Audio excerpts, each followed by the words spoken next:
The world is moving on from SEO to GEO, and probably you and I are already doing more searches through LLM and AI than through Google. And there's an underlying difference, right? When you do a Google search, and SEO has been around for years, that sources largely from the brand website or from direct brand social media handles or accounts. AI doesn't do that. AI sources from every publicly available source where the brand has been mentioned.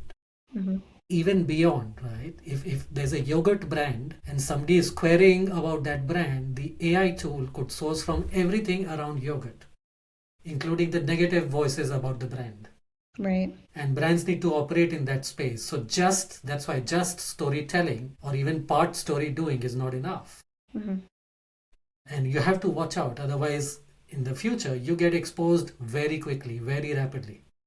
Wow, yeah, that's a great point. I've listened to Gary Vaynerchuk a lot, and he brings up how switching to that AI mindset also when it comes to even utilizing social media apps. So even just now when you're doing a search within Instagram or Facebook, that meta AI that's in there is going to start to really pick up. It's no longer just using it as a search tool like you mentioned Google. People are turning to the social media AIs and then also like ChatGPT and Google Gemini, things like that, to create content for them and also to absorb content. How can you make sure your brand sentiment is as positive as possible when it comes to social media and all these AI, ChatGPT, all of that?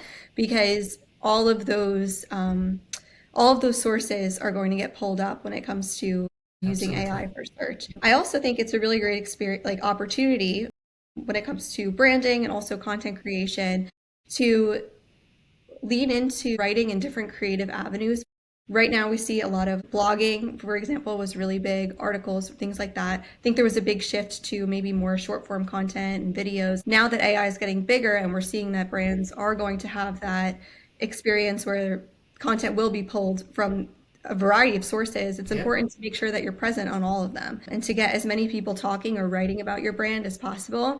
It's interesting from a personal perspective. I've noticed that a lot of the collaborations too. Some outreach from brands right now has been collaborations through my website. So they've been interested more so in article writing from me, which I think is just an interesting thing to think about. It really shifted from maybe a short form video to really dive into that storytelling piece, like you mentioned, where you're able to provide that long form content in an article or in a blog post. And that's actually really becoming valuable for brands out there if their brand is talked about on a variety of different platforms, not just social media. So that's a really great point about that brand sentiment. I'm really glad we brought that up too.